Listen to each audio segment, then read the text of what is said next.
My greetings. This is the first tutorial in a number of tutorials that deal with grammar, reading, writing, and vocabulary. Now, these tutorials are part of an application, a free application, under the name of English for All. These tutorials, video tutorials, will be uploaded to a YouTube channel under the title of Mini Grammar Tutorials. Each tutorial should not last more than 10 minutes, even less than that actually. Let's start with the auxiliary or helping verbs. Now, the verbs in English come in two forms, either as helping or as main verbs. Now, as for the helping verbs, there are four main types of helping verbs: the verb to be, the verb to have, and the verb to do, and the models. Now, some might ask, how can I translate these into my mother tongue language? Actually, my advice to you is never to do that. Please, you are studying English. You should start thinking in English and studying in English, not translating things into your mother tongue language. That's my advice to you. If you want to improve your English communication, writing, and fluency, please always think in English. Don't resort to your mother tongue language as much as you can. Sometimes, in certain cases, you might have to, but my advice to you is to depend more on English than your mother tongue language.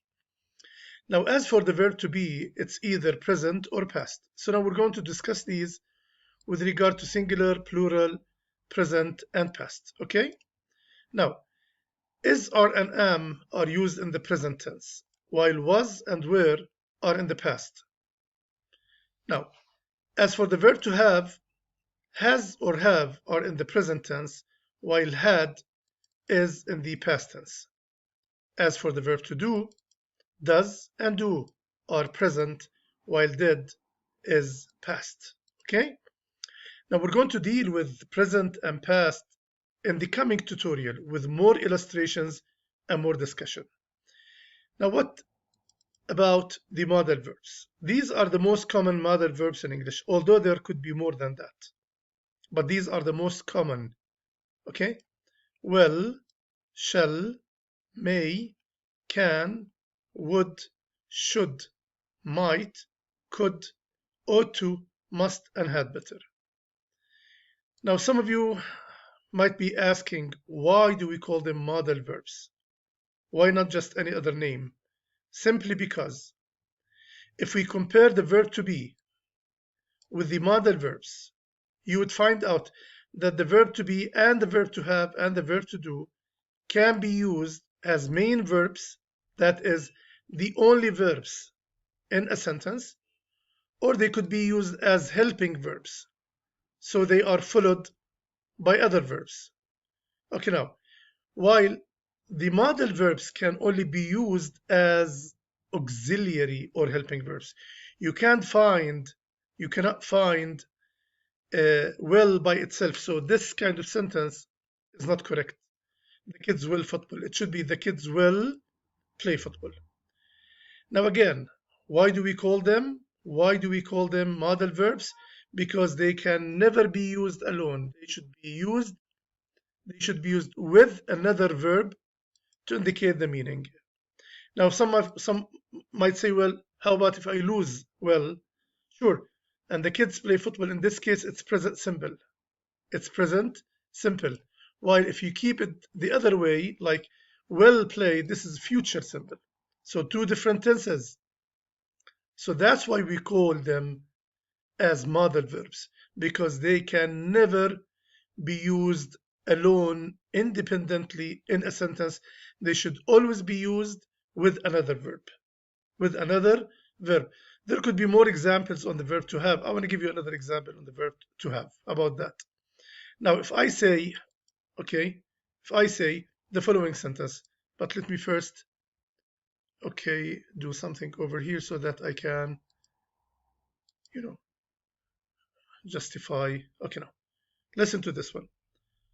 When I say, I have a new car, in this case, the verb have is used as a main verb. And if you say, I have bought a new car, in this case, have is used as an auxiliary or as a main verb. You got the point? So again, in this case, have is present simple, while have bought in this case is present perfect. We're going to discuss these later on. Okay? So again, this is what? Present perfect, while this one actually is present what? Present simple. Let me copy this and take it down here. Okay? So again, this is what? Present simple, while in this case, it is what? Present perfect. Now, some of you might say, well, I have seen cases in which will is used by itself. Yes, only if you are referring to an imperative or a question. In this case, if you say, do the kids play football? Yes, they will, or no, they will not, or won't. In this case, yes, will can be used independently.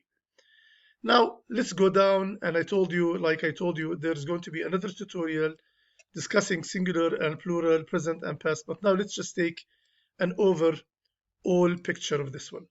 Present singular, Samir, Selma, the boy, the girl, he, she, and it. All are all used as singular. Therefore, as you can see, the verb that follows should end with an S. We're going to discuss this. Now, present plural, as you can see, Samir and Selma, the boys, the girls, they, we, and you, are followed with verbs that don't end with an S. In the coming tutorial, this is going to be discussed thoroughly. Okay, now, what about the past and the past actually. Past singular, Samir, Selma, again, all these pronouns and nouns, played, drove, was, had, and did. While the other ones, which are plural, as you can see, they are the same except for was and were, as you can see. Except for was and were. Only in this case, as you can see, there is a difference between singular and plural. Other than that, all the verbs can be used with the singular and the plural. That's it for today. Thank you for being with me.